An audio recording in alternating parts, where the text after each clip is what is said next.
Good evening. I am Joe Nye, Dean of the Kennedy School of Government, and it's my pleasure to welcome you to the 2002 Gustav Pollock Lecture in Research and Government.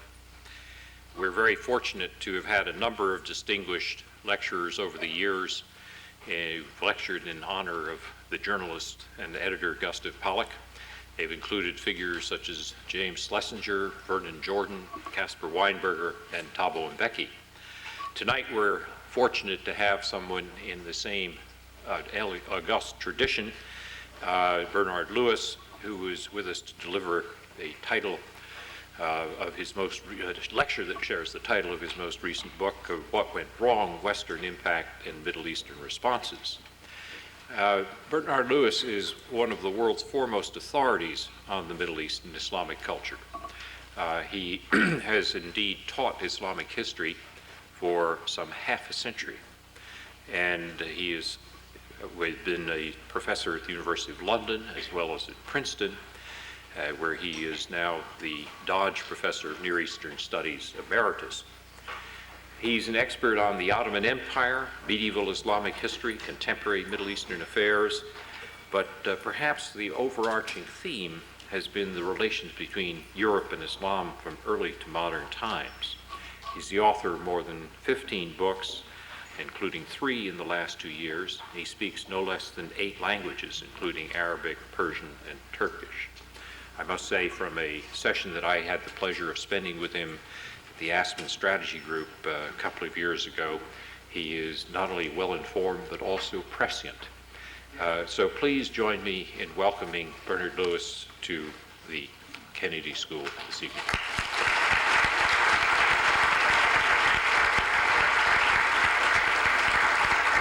Thank you.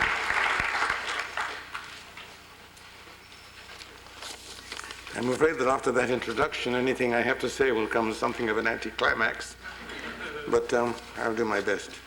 I had some notes somewhere. Oh, yes. The title of my remarks, as you have heard, is Religion, Democracy in the Middle East. And I thought that in the short time at my disposal, the most useful way that I could tackle this is to attempt a brief definition of the 3 terms.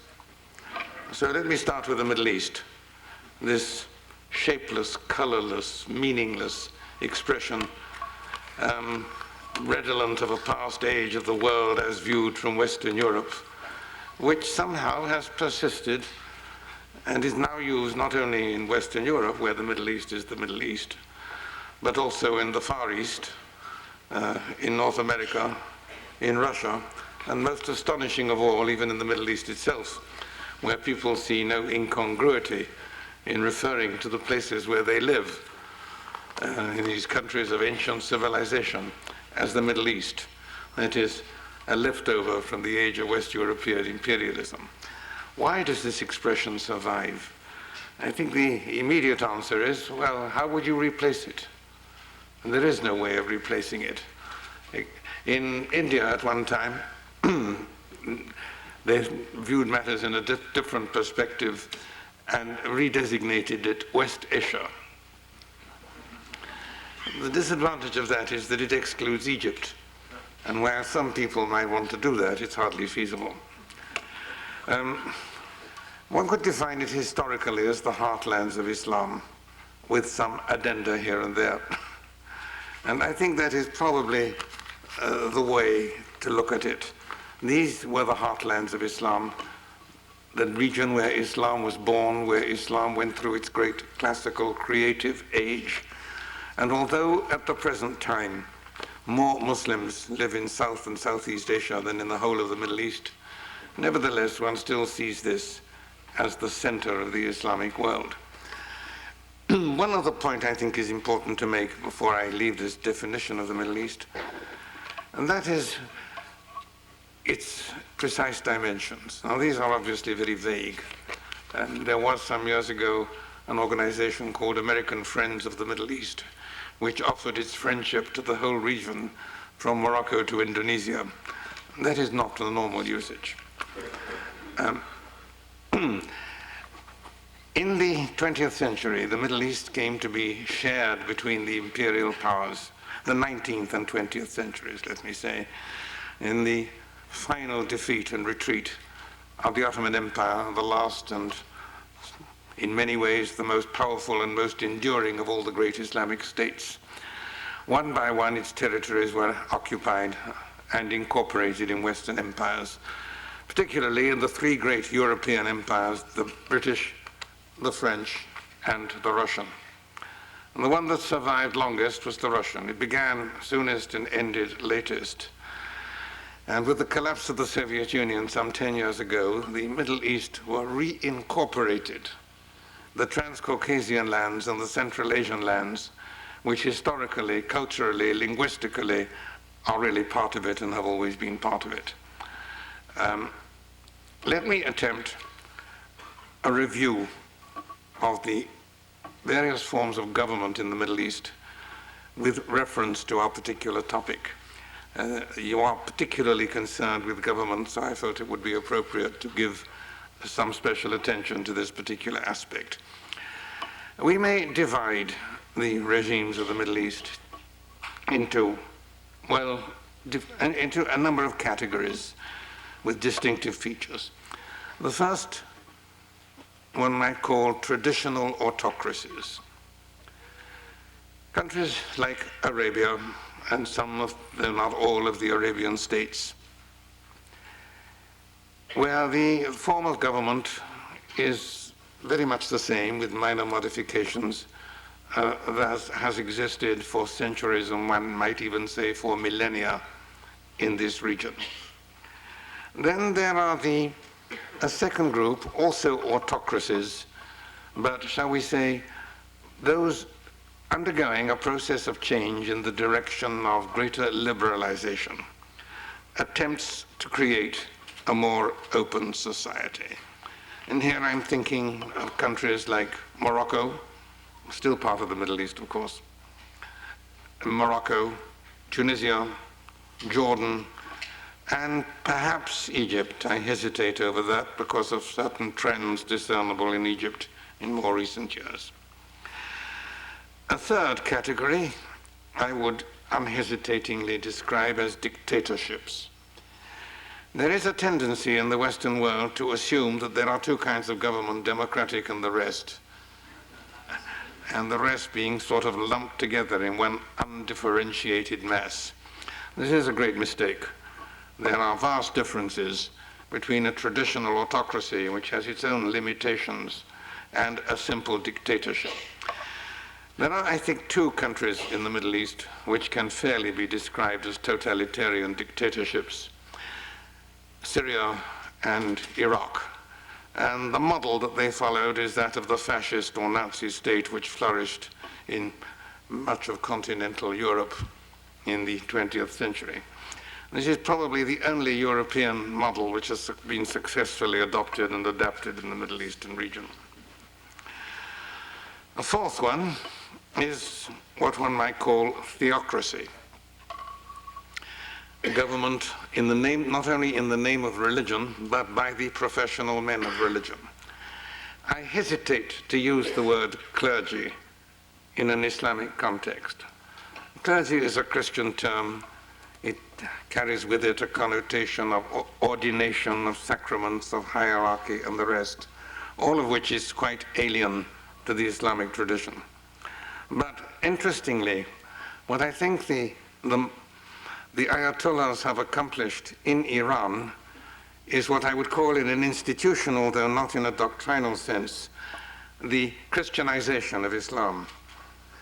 What they have created for the first time in Islamic history is the functional equivalence of a papacy, a college of cardinals, a bench of bishops, and above all, an inquisition. And one hopes that continuing the same process, they will in a not too distant future also experience a reformation. The final category is democracy. Now let me leave that for a moment because I have to discuss what exactly we mean by democracy, and I'll come back to that in a moment.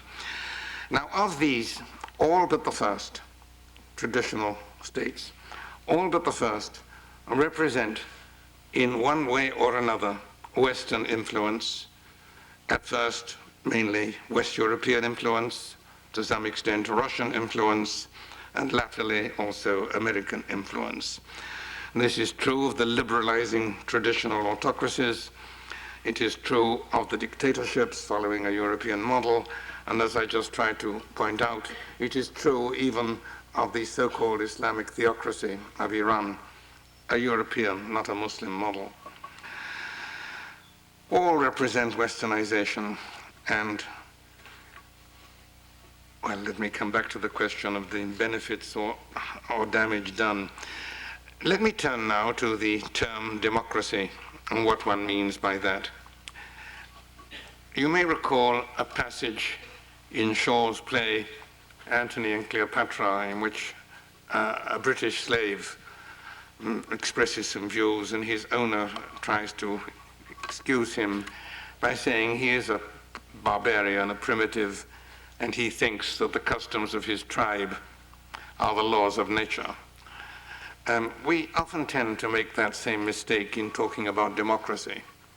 What we call democracy might more accurately be described as the parochial habits of the English-speaking peoples, which they devised for the conduct of their public affairs.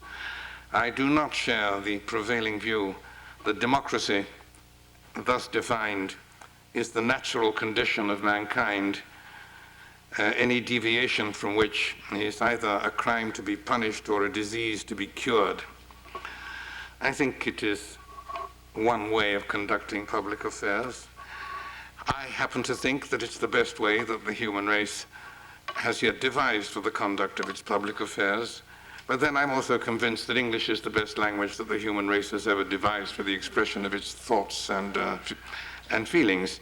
So I'm willing to admit that I'm prejudiced in favor of what I grew up with, and that other people may feel the same. I gather that even the French have such feelings about their language. So what do we mean by democracy, and what is the record of democracy in the Middle East?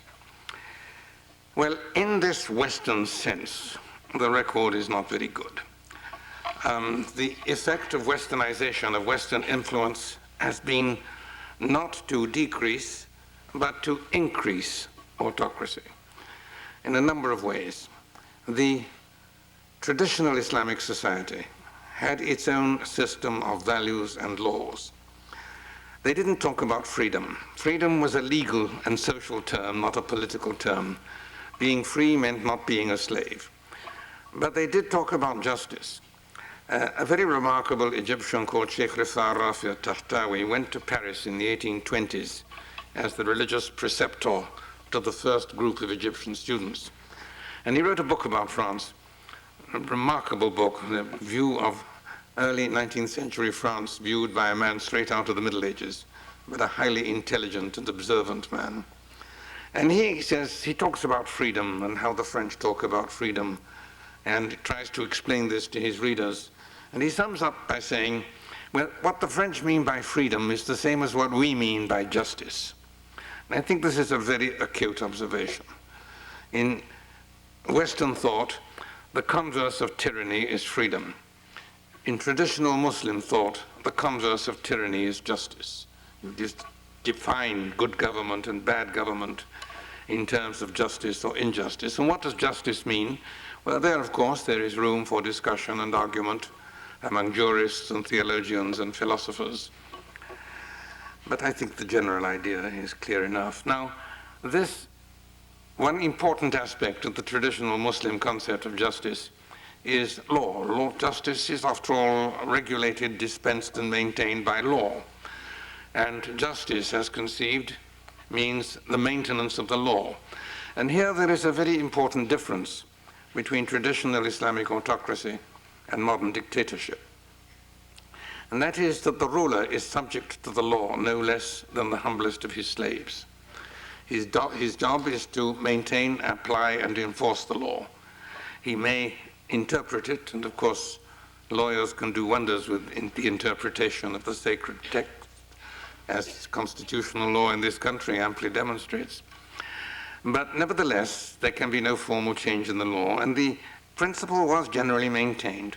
The traditional Muslim ruler was an autocrat because the law gave him autocratic powers, but he was in no sense a dictator or a despot. He ruled according to law and according to certain standards and decencies, which with rare exceptions were generally observed.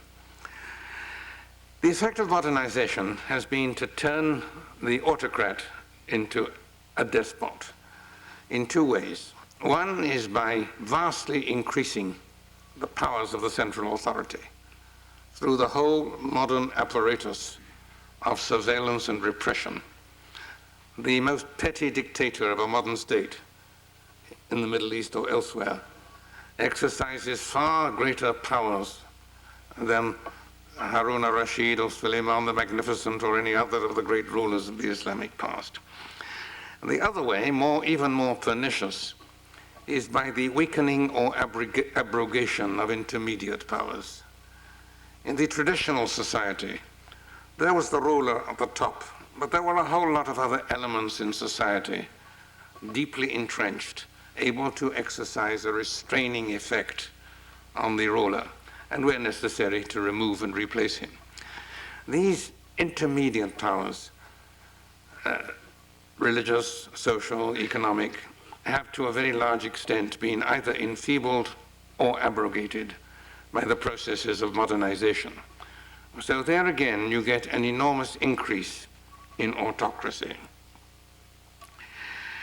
There were many attempts in the course of the 19th and 20th centuries to create a democracy. Muslims have, for some centuries now, been aware that things were going wrong. They suffered a series of defeats in the battlefield, in the marketplace, in the schoolroom. And there was a growing awareness that something was wrong. Now, when you become aware that something is wrong, there are two questions you can follow it with. You can say, what did we do wrong? In which case, the next question is, how do we put it right? And there are some in the Muslim world who have been pursuing that line of argument. Or you can say, who did this to us? Which leads you into a twilight world of conspiracy theories and neurotic fantasies, and the suicide bomber as a metaphor for the whole approach. The discussion is still going on, and many attempts were made. Now, there were some who saw the source of Western success in democracy, that's to say, in elected assemblies, parliamentary bodies, written constitutions, and the like. This was tried in one country after another, and with one exception, they failed miserably. The one exception is the Turkish Republic, where they have been trying for a long time. Turkey is very far from being a Scandinavian-type democracy. Nevertheless, if you compare Turkey with its neighbors, with countries with which it shares a common historical, cultural, religious tradition, then I think one must say they have done remarkably well. There are many definitions of democracy. I don't want to go into the depths of political science or political philosophy. I like Professor Huntington's definition in his book, The Third Wave. And he says you can call a country a democracy when it has changed its government twice by elections. The second one is important. It has often happened that a government, either on principle or through inadvertence, allows itself to be voted out of power. And what has usually happened is that the other lot that have come in have made damn sure that they would not leave by the same route they came. The second change is important. In Turkey, governments have been changed not just twice, but many times by elections. They've also been changed occasionally by other methods, which the Turks like to call interventions. Coup is not a nice word. They call them interventions. And I must say it's not unreasonable, because without exception they were very brief. The military who intervened said that they had intervened to put democracy back on the rails, as it had gone rather badly astray. And having done that, they withdrew again to the barracks. The last of these interventions, a couple of years ago, was so discreet and elegant that a Turkish journalist commenting on the events described it as our first postmodern coup d'etat. Turkey has demonstrated two things, I think. One is that to introduce democratic institutions into a country of age-old traditions of command and obedience is very difficult. The second thing that they've demonstrated is that it's possible. Now, how am I doing? Question of democracy and religion. People keep on asking, is Islam compatible with democracy? This is part of a larger question. Is religion compatible with democracy? If one looks, for example, at the record of Christianity and take it in three parts, Orthodox, Catholic, Protestant, I think you would come up with rather different results. Orthodox Christianity, I think you would be obliged to say that the record is rather poor. For Catholic Christianity, you would say, well, it's mixed. For Protestant Christianity, it's excellent. I'm not trying to sell anything, please don't misunderstand me. For Judaism, I think one simply has to say not enough evidence. Ancient experience is too remote, modern experience too brief in just one country, so I don't think one can generalize on Judaism as a religion and its effect for or against democracy. Though perhaps I may interject on that point and say Judaism as a religion doesn't have any political tradition at all, because it hasn't been associated with the state for a very, very long time. The Jews in Israel come overwhelmingly from two civilizations, from Christendom and from Islam. And they were part of those civilizations. We are accustomed in the Western world to talk of the Judeo-Christian tradition. It's a modern term for an old reality. In earlier times, it would have been equally resented on both sides of the hyphen. But it's now in common use. One could, I suppose, with equal justification, have talked in the past of a Judeo-Islamic tradition, because there was a Jewish element in Islamic civilization as there was a Jewish element in Christian civilization. In Israel, you have the two together in one small state. One hears a lot about the encounters between different parties, different sects, and so on, but really, I see this as an encounter between the Christian Jews and the Muslim Jews, using these adjectives in a cultural, not a religious sense. They come bringing with them the cultural baggage of the societies in which they have lived for centuries, if not millennia.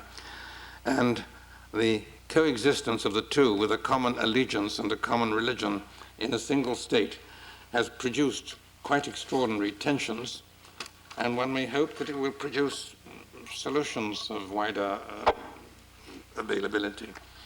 Now, the word religion is used in many different senses.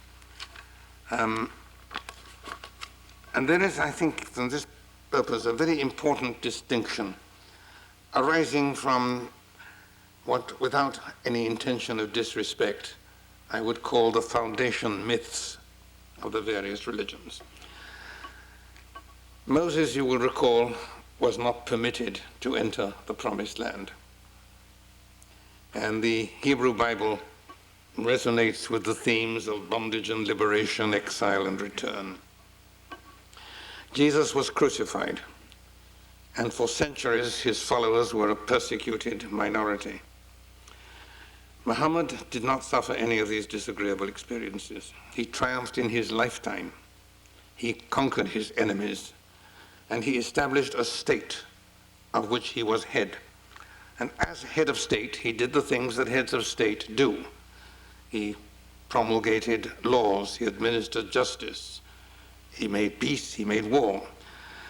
That means that conduct of state is an essential part of the sacred scriptures and earliest memories of Islam in a way that has no parallel in Christianity and has limited parallel in Old Testament Judaism, but not in post-biblical Judaism.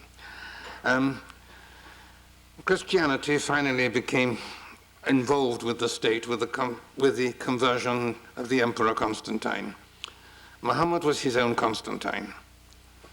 And therefore that struggle, which is so characteristic of Christian history, of church and state, separate institutions evolving in different ways with different histories, has no parallel in Islamic history.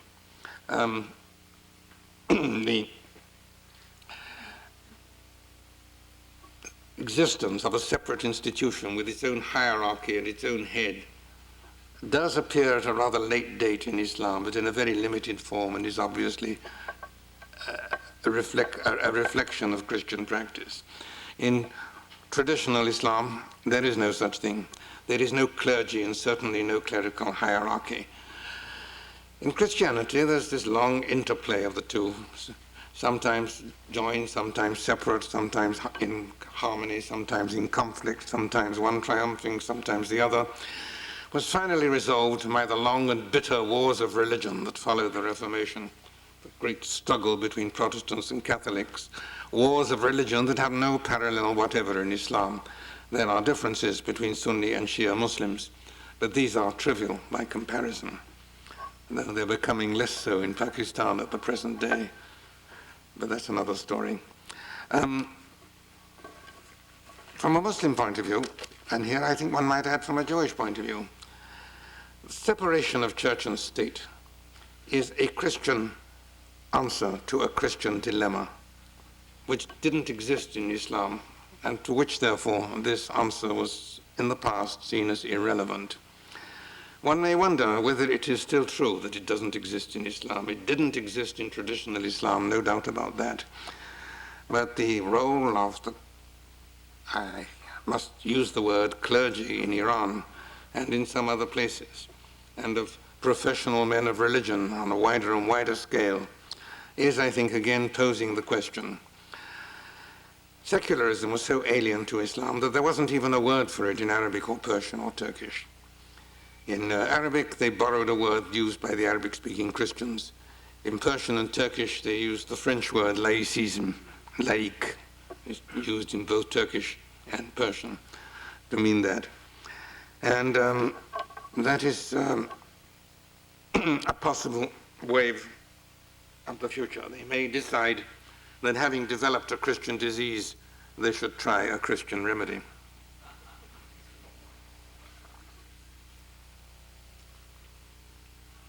The same might be said of Israel.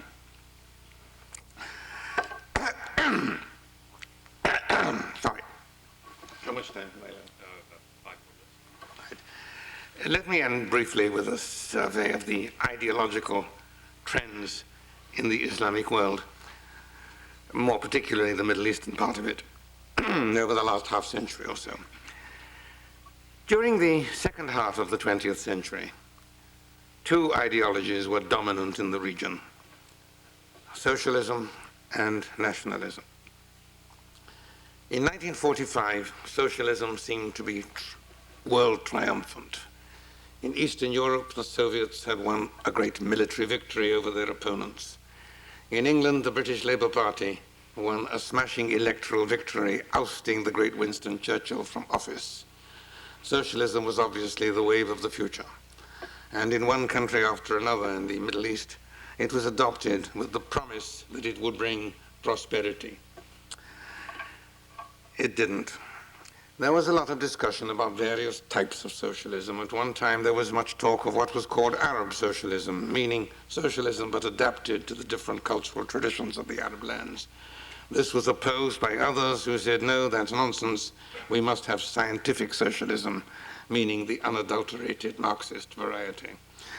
By now, I think, after more than half a century of experimenting and a string of derelict economies from North Africa across to the borders of China, I think they have by now decided that socialism is neither Arab nor scientific. Socialism was discredited by its failure. The other great movement of the second half of the 20th century, nationalism, was discredited by its success. Socialism was supposed to bring plenty. Nationalism was supposed to bring freedom. There was an unfortunate confusion, not by any means limited to the Middle East, between two related but distinct concepts, freedom and independence. The nationalist movements succeeded almost everywhere, and all these countries, or all but a very few, gained full sovereign independence. Imperial rule was ended in the ex-British and French empires half a century ago, in the Soviet Empire 10 years ago. But everywhere, imperial rule has ended. They have achieved independence, but that didn't bring freedom. And in many places, what little freedom they had before under imperial rule disappeared under nationalist rule. So nationalism, too, has been sadly discredited in most of the countries where, for a long time, it was a dominant ideology in its various forms, regional nationalism, pan-Arabism, and so forth. There is now a mood of great anger, disappointment, resentment, and with this I will conclude. It takes two main forms. Hello, let me put that differently. There are two main diagnoses for what is wrong and two prescriptions for putting it right. One diagnosis is what you might call secular modernism. The line that what is wrong with the Islamic world is that it has failed to keep up with modernity. It has fallen behind the more advanced societies, first the West, and then, even more painful, upstart countries like Japan and Korea and Singapore. And therefore the remedy is to modernize.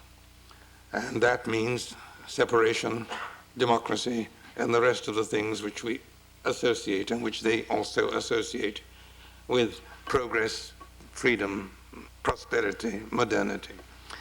That, broadly speaking, is the line followed by the Turkish Republic with greater or lesser success over the years. The other takes the exact opposite point of view. The other says where we have gone wrong is in abandoning our own authentic traditions, in aping the ways of the unbeliever, in bringing his pernicious habits and his debased culture into our own countries and societies. And the remedy is a return to authenticity, back, in other words, to true Islam. That, of course, is the basic ideology of the Islamic Republic of Iran, and also of a number of other movements there and elsewhere. It is, I think, interesting that these two states, Turkey and Iran, embodying in their most visible form these two conflicting ideologies, are the only two states that have been continuously independent for many centuries. They have a strong sense of national identity, and national in the full sense, country, nation, state, extending over a very long period of time. And I suppose because national liberation, foreign domination, were not an issue for them, they were able to look at these things in a more careful, more dispassionate way. These are the two solutions. And I think both make a plausible case, both present a reasoned argument, and both offer a prescription for the future. And time will show which of them will succeed. Thank you.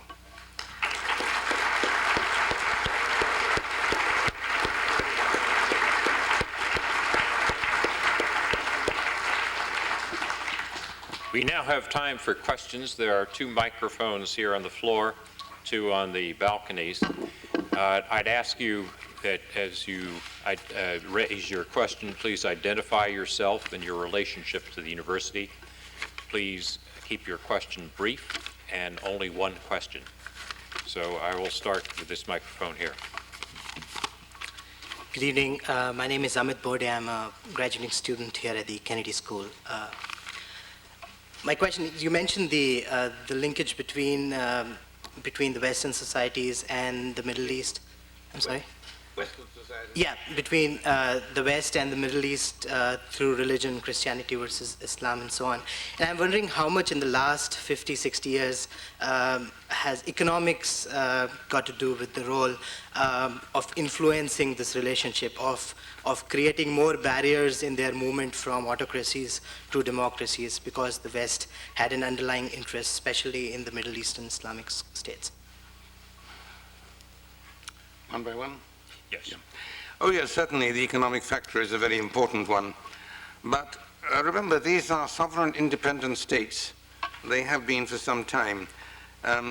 Those who like to play the blame game still go on blaming Western imperialism. But that really won't wash as an argument. I mean, for one thing, the period of imperial rule in the Middle East was very brief. These troubles began before they arrived and continued long after their departure. And these are structural, internal, and blaming them on others is just unhelpful.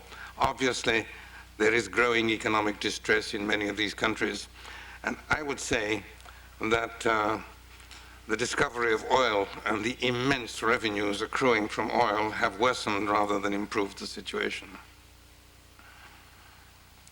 In the balcony. Samira Chaudhry, Kennedy School of Government. What happens, or what do you think should happen, when a country democratically elects a Muslim country? I'm thinking in particular of the cases of, say, a Muslim party, sorry. I'm thinking in particular of the cases in Algeria and in Turkey, where they weren't really allowed to form a government or weren't allowed to stay in government. Yes, in Turkey, they did not elect a Muslim government. They elected a number of Muslim members. The Muslim party was the largest single party in the parliament, but it still only amounted to about 20% of the electorate. So this was certainly not a Muslim majority. And as the largest single party, they took over the leadership of the coalition. And, well, the rest of the story, I think, is well known. They took a number of measures which the military guardians of democracy thought were dangerous. And they therefore carried out what I mentioned earlier had been described as a postmodern coup. And then they restored democracy, and now they're getting themselves into another coalition mess without any military intervention at all. The case of Algeria is rather different. I think I would put it this way. Democracy is a very strong medicine, and it should be administered in small, gradually increasing doses. Too large a dose of democracy before the patient is ready could well prove fatal. This has been the record of democracy in much of the Middle East for the 19th and much of the 20th century. So without going into details about the specific case of Algeria, I don't think that one can simply argue that democracy requires that it must be introduced immediately, whether the country is ready or not. Remember, Hitler came to power by a democratic election in which he won a majority. Hi, I'm Jack Trumpor, Harvard Trade Union Program. When you were talking about the two possibilities of how people could respond to their difficulties and challenges, you talked about how one of the questions was, who did this to us? And you stated that that you end up entertaining neurotic fantasies often when you pose the question that way. But let me ask you, I think it's a lot of historians would say the United States has often supported a lot of repressive regimes and movements, and including Jihad International got a lot of support from the Mujahideen in the 80s.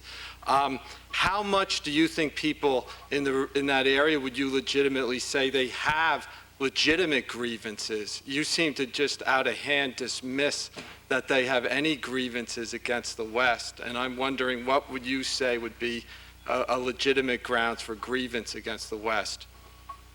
And this one. Right, thank you.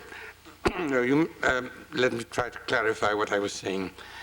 The point that I made about what went wrong and who did this to us was not referring to specific policies or specific countries. I was talking about the larger movement of a whole civilization, which it has been customary to blame on the Mongols, the Turks, the Crusaders, the Europeans, the imperialists, and so on.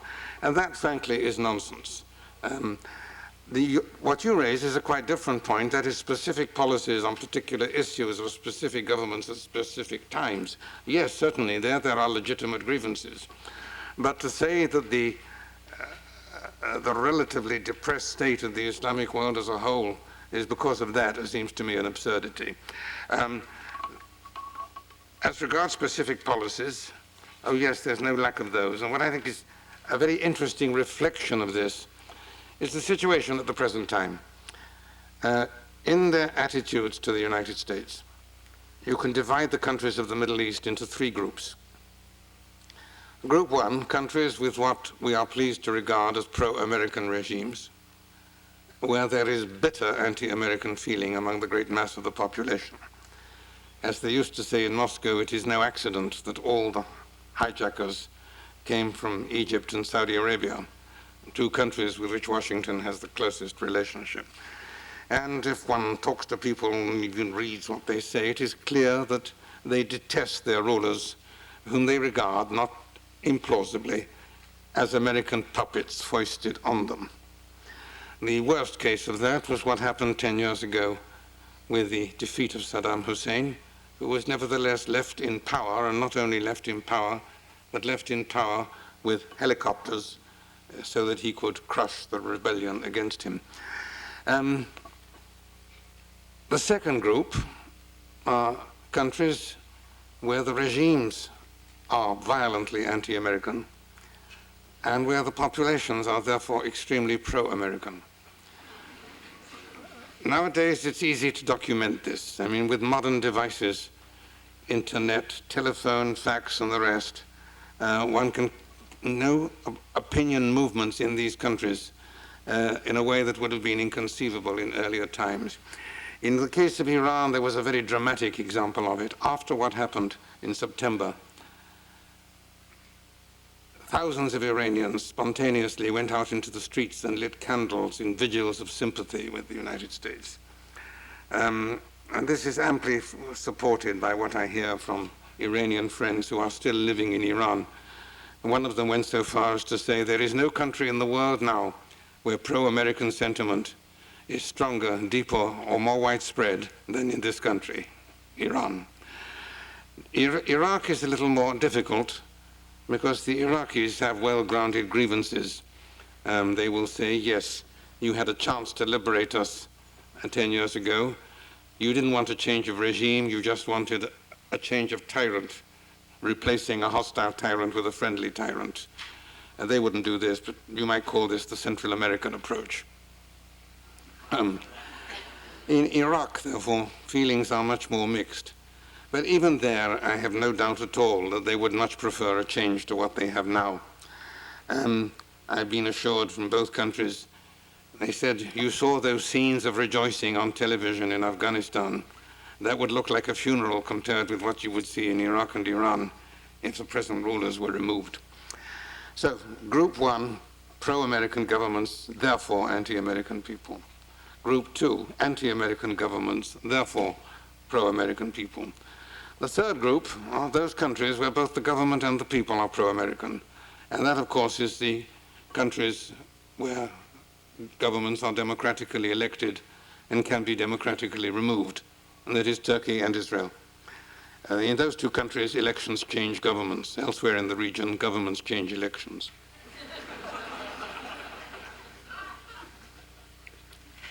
Almost from the beginning, when the Palestinian Authority received autonomy, they started educating the next generation in neo-Nazi ideology. When you talk about secular modernity and Islam as the two choices the Islamic world is facing, it seems to me that there's a third, which is organizing their culture around anti-Semitism. I wonder if you would comment on this. Well, certainly anti-Semitism has become a major feature in public discourse, more so during the last few years than even before. But even there is, how shall I put it, a tendency either to secularize it or to Islamize it. The themes come, of course, from classical European anti-Semitism, but they are given an Islamic twist. They are attributed on no evidence at all to the Prophet or the companions and so on. I don't think this invalidates the general proposition which I put. It is a specific example of it and an important one, I would agree. Alchemy? Hi, I'm Peter Neisler. I'm a student at the Fletcher School. My question regards a book of yours that I read last fall, The Assassins. It was for a paper of mine. And what intrigues me is the fact that there tends to be, obviously, as I'm sure you know, in the Western media and Western society, a tendency to associate, quote, Islamic fundamentalism with violence, as if there's kind of a cause and effect relationship. They're Islamic fundamentalists, therefore they're violent. And I'm sure you and I agree that that's an oversimplification. And what's interesting to me is that those same assassins that I was reading about in your book wound up as followers of the Aga Khan in the modern era. They're the Nizari branch of the Ismaili Shiites. And what's interesting to me is that complete transformation that they underwent over the centuries. And I'm wondering if you could speak a little bit to some of the other factors that play a role in this one thing that we monolithically refer to as violent Islamic fundamentalism or terrorism, if you will. Yeah. Let me first say a word about fundamentalism. It is, I think, most unfortunate that we've got into the habit of using that word to designate certain Islamic movements.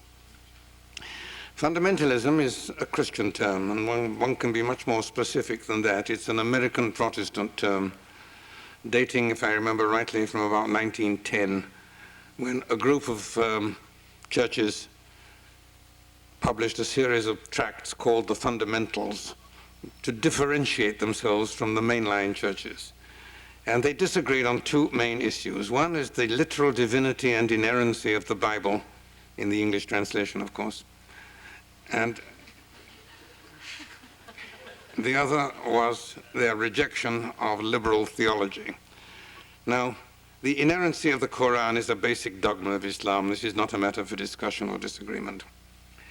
The question of liberal theology has been an issue in the past, and it may again be an issue in the future, but it isn't what the fighting is about at the present time. So the term is inappropriate and misleading. However, it has now been so generally accepted and so widely used that I think the danger of misunderstanding is it refers to the American Protestants rather than to the Islamic groups designated by that name. And the term fundamentalist has even been literally translated into Arabic, Persian, and Turkish, and no doubt other languages, and is used to designate these movements. So if they use the term, I suppose we are justified in using it, that we regret it. Now, a point I think of some importance. The vast majority of Muslims are not fundamentalists. The vast majority of fundamentalists are not terrorists. But the great majority of terrorists at the present time are Muslim fundamentalists. And that is what hits the news.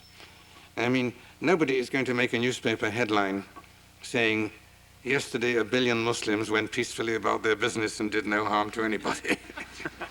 I mean, can you see that on the front page? They make the news, and they create the impression which people have. And there is no doubt that there are these terrorist movements who claim religious inspiration. They have antecedents in Islamic history, as they have in other parts of the world too. Terrorist movements are not new. One thing which is totally new is the suicide terrorist. Islam is against suicide. The Islamic law is very clear on this subject. Suicide is a major sin, and anyone who commits suicide forfeits paradise with all its appointments. He will be punished by eternal damnation to consist of the unending repetition of the act of suicide. Now you may say, well, then why do they do it?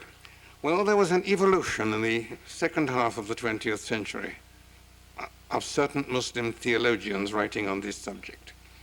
They began with the idea that in a holy war, it is permissible to throw yourself to a certain death at the hands of the enemy, knowing that this would serve the good cause.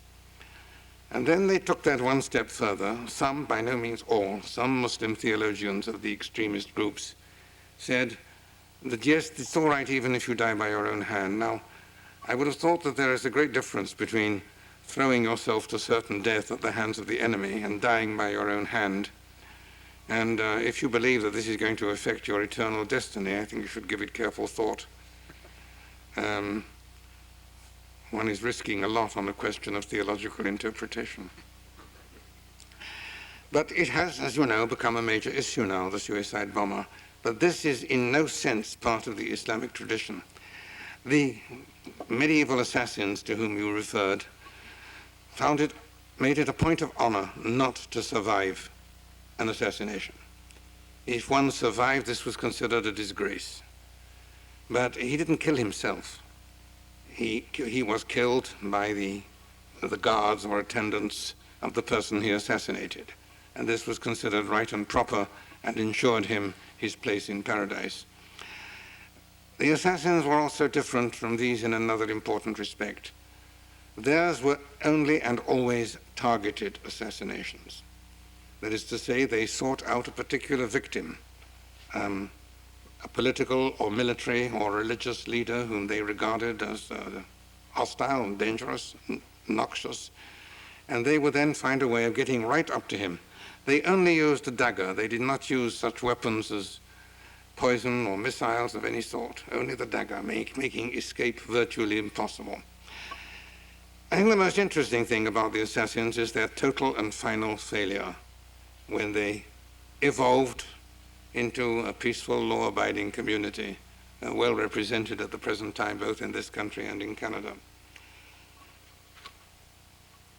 Balcony on the right side. Tamim al-Barghouthi, I'm from BU, Political Science. And your argument seems to judge one civilization by the criteria of the other. You seem to say that mainly the problems of the Muslim civilization are internal problems, and that interventions from the West or from other alien elements were, using your words, specific deeds by specific actors for specific times. First, my first part of the question, how safe it is, academically speaking, judging one civilization by the criteria of the other, how safe it is to say that millions and millions of people have just been led astray or have made their own problems and are blind to their own faults and have been so for millennia, or for centuries, sorry. The second part of my question is regarding this phrase of specific actors, specific times, and specific actions. We have been having a constant, continuous European colonial presence, military presence, in the Arab world at least, since the conquest of Algeria for the last more than 170 years. And I and most of Arabs, consider Israel to be just a colony, an arrangement, a colonial arrangement, and therefore a persistent European-sponsored, by the British and then American-sponsored colonial presence in the region. So if you consider 170 years out of a period of 500 years since the plunge of the dark ages of Islam, to be, specific actions by specific actors for specific times, what is a real intervention when this is 1/3 of the period of the demise you are talking about? Thank you. Let me try to answer this in terms of the debate which has been going on among Muslims for the last 300 years or so. Now, for roughly 1,000 years, Muslims saw themselves, with justification, as being in the forefront of human civilization. In most significant respects, the civilization of Islam was the most advanced, the most developed, the most creative, the most original in virtually every significant field of human activity. On the military side, it was certainly the most powerful in the world. Its armies were simultaneously conquering Spain and crossing the Pyrenees. This, of course, is not imperialism because it comes from the other side. Invading India, invading China.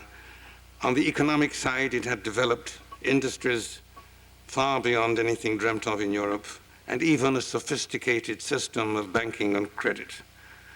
In the sciences, virtually all of them, building on the heritage of ancient Greece, it carried it very, very much further. And Europe, at that time, a poor, benighted, backward region beyond the northwest frontier of Islam, was the pupil of the Islamic world in every significant respect. And then, gradually, things changed. Now, in a global perspective, in a historical perspective, one could say this took place over a long period of time. But nobody then would have had a global or historical perspective. Things happened like the loss of Spain. The Spanish imperialists conquered Al-Andalus and drove the Moors out. The Russians drove the Tatars out. I mean, Islam invaded Europe 3 times. The Moors, as the Europeans called them, in Spain, Portugal, and Sicily. The Tatars in Russia, the Turks in the Balkans. The 2 earlier ones were reversed, but the Turkish one continued. And this was, after all, at the center of the world. And as late as the 17th century, remember, the 17th century, Turkish armies were besieging Vienna. Turkish pashas were governing in Buda and Belgrade. And corsairs from North Africa were raiding the European coasts, as far away as England and Ireland, and on one occasion Iceland, to gather human booty for sale in the slave market of Algiers. Then things went wrong. The second Turkish siege of Vienna failed. And as the Ottoman historian of the time puts it with admirable frankness, this was a calamitous defeat, he says, the like of which we have not known since the foundation of the Ottoman state.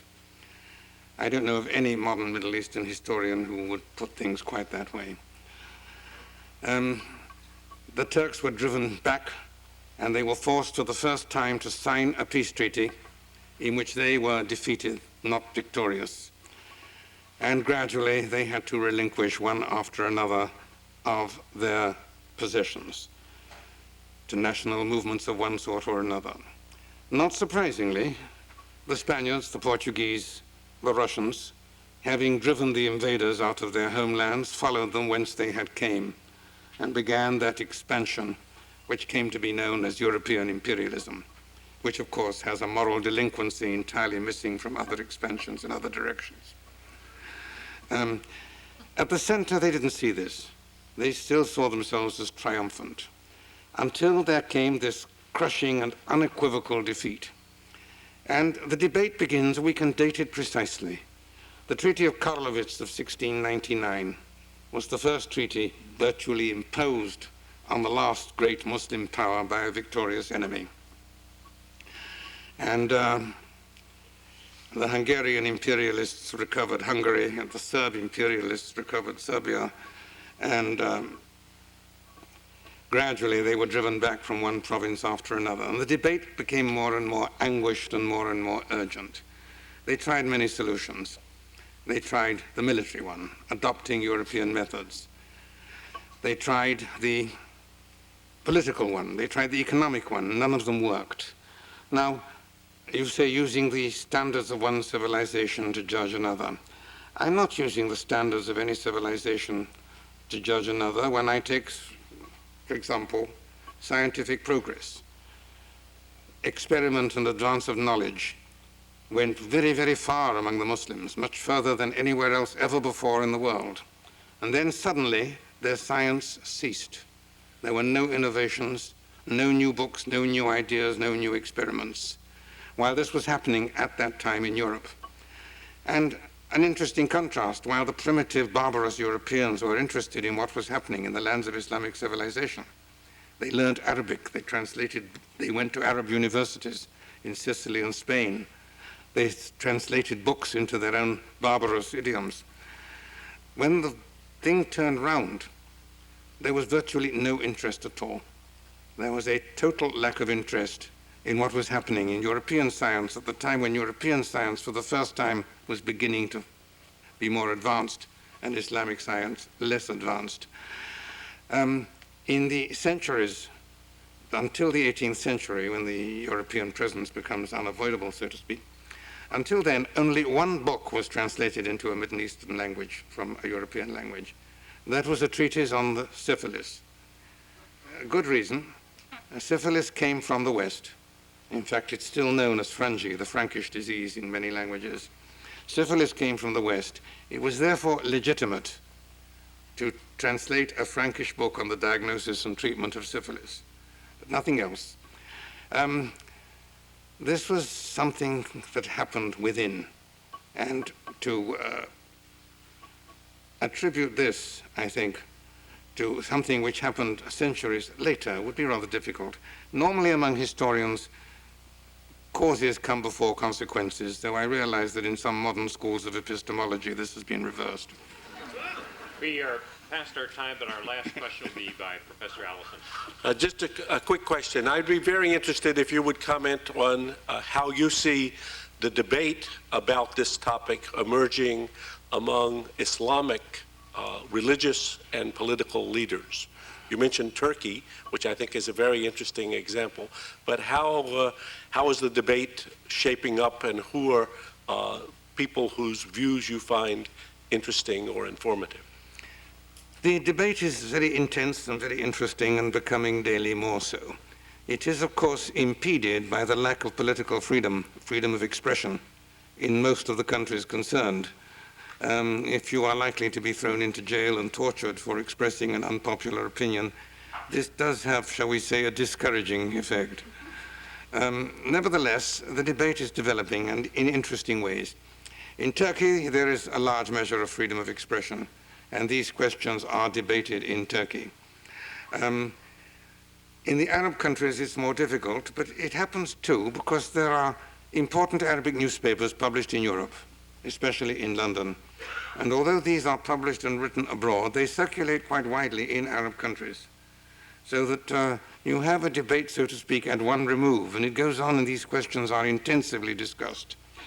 It happens again even in Iran, where there is an intensive debate which doesn't usually make it into print, but one gets to hear about it. And there are different tendencies even among the mullahs, even among the religious hierarchy in Iran. There are sharply contrasting opinions. The opposition to the present regime in Iran is not by any means exclusively anti-clerical. It includes a part of the clergy who believe that the present regime in Iran represents a major threat to Islam. And I'm inclined to agree with them on that. So the debate is going on. It is hampered by the lack of political freedom. But there is an awareness which I think is important and is growing. Please join me in thanking Professor Lewis for being with us this evening.